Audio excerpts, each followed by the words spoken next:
You gotta feature this in the intro. Oh no.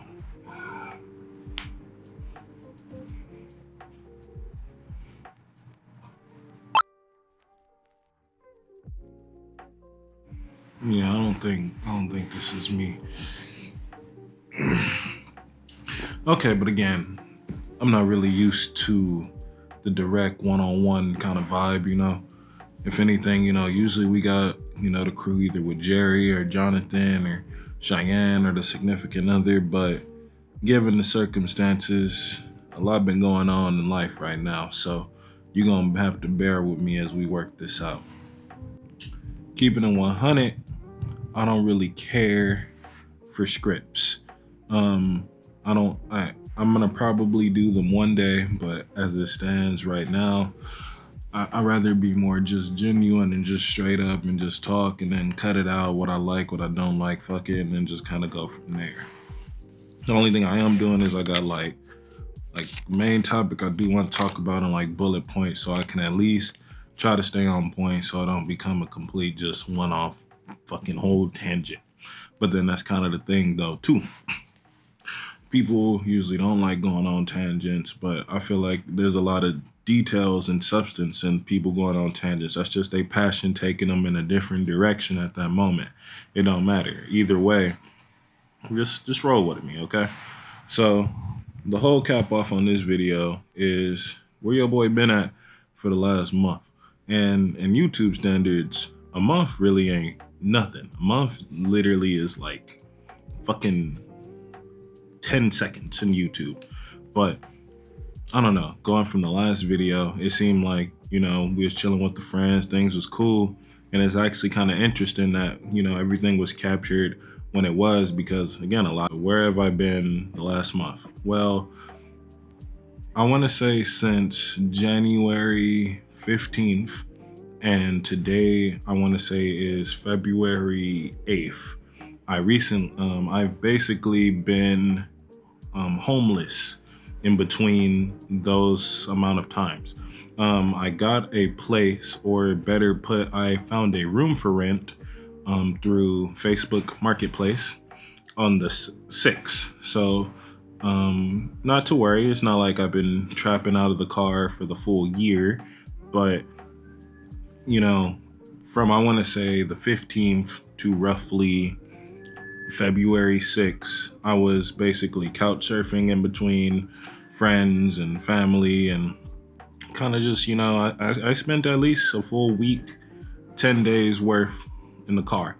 And let's be honest, I'm a bigger dude. So I'm not saying I'm the tallest or the biggest in the world, but just imagine having to sleep in the back of I currently drive a 2001 Toyota Camry. But again, I've just been homeless in between those times. Nothing major about that. Usually people don't like to put their business on the internet, and I don't even really consider this putting my business on the internet. I just consider this talking to the small amount of people who's listening at this moment. But given the situation, how can I put it? I'd rather just break down the story 100. I was playing Risk of Rain 2. So to just make it extremely simple without having to go into too many details and without providing all the context in the world, because after, saying the majority of that stuff out loud, you realize without context, the story's kind of dead. I got in a fight with my mom, and that basically led to me essentially going my own way. And there's no problem with that. And a lot of people should always say respect your parents at the end of the day. And there's a lot of people who also say, try to live in your parents' house as long as you can. But there's a problem when people think every household is just peaches and cream, everybody's happy, everything's okay, everything's cool, things are just blessed all day.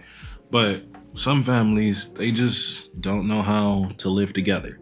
It's literally like trying to mix water and oil.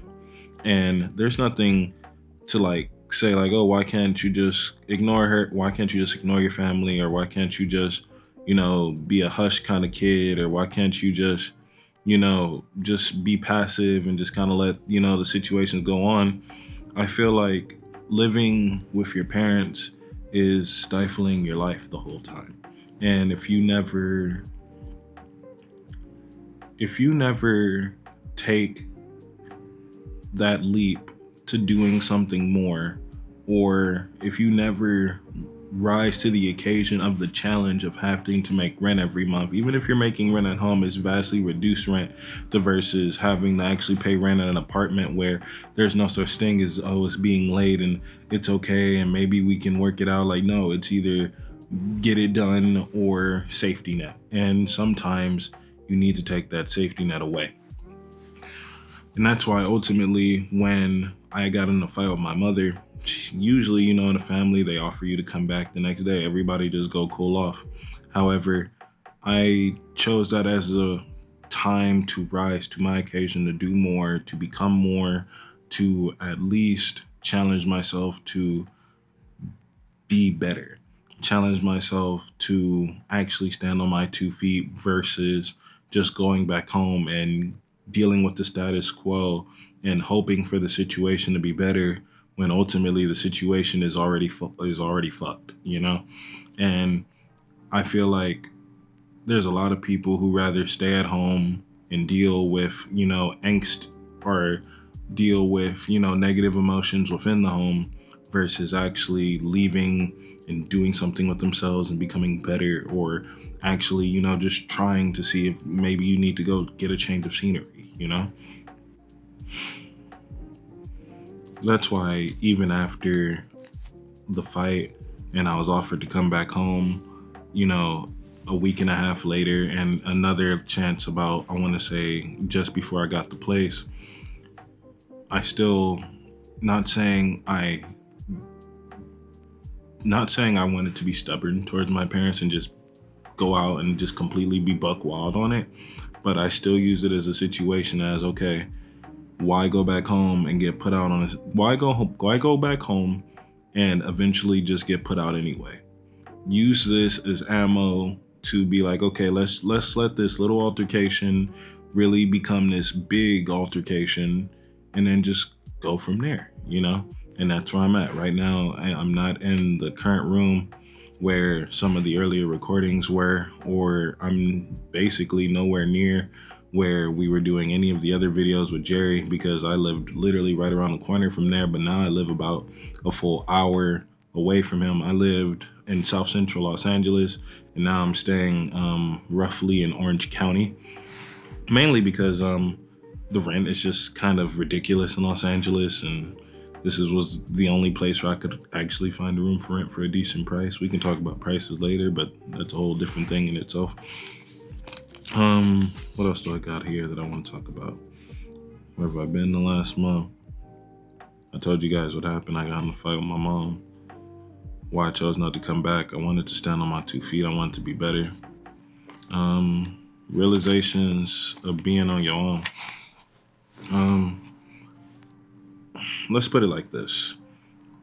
I have support at the end of the day. I have parents, I have sisters, I have brothers, I have friends, I have family that still care about me and love me. And that's what gives me the absolute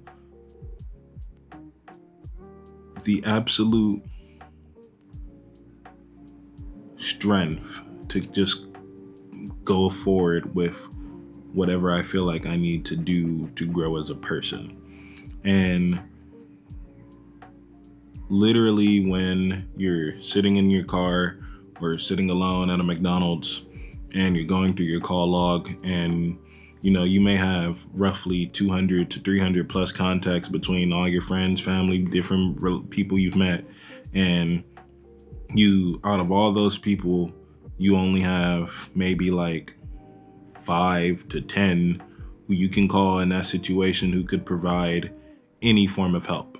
And the sad realization is that a majority of people are just in such a situation where they're literally barely above water themselves. So now if you're in a situation where you're putting them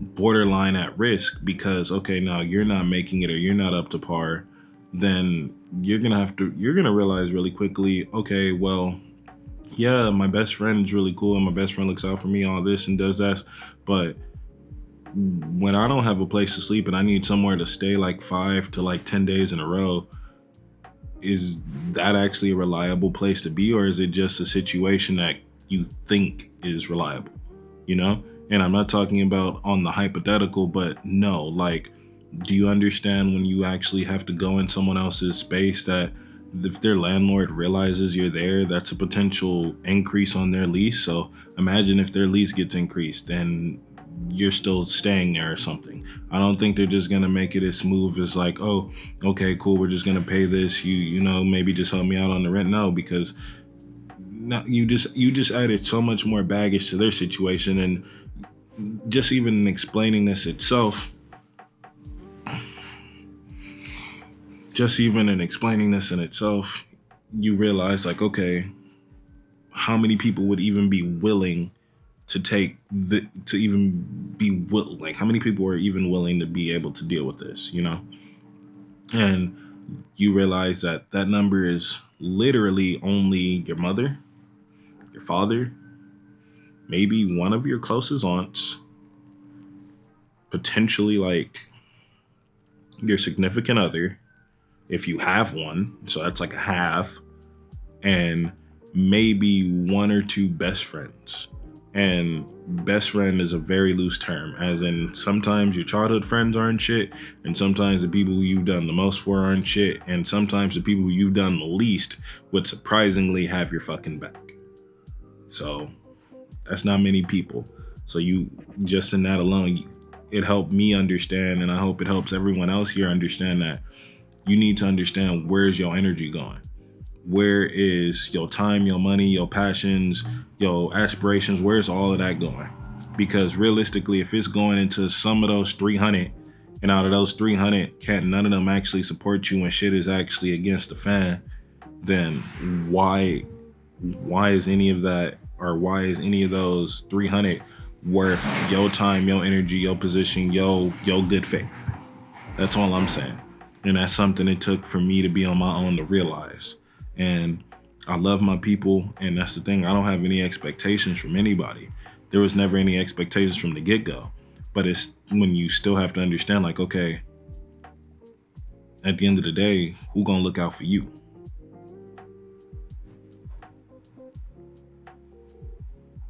I mean, I can't look out for you personally, but the only person that can look out for you is you.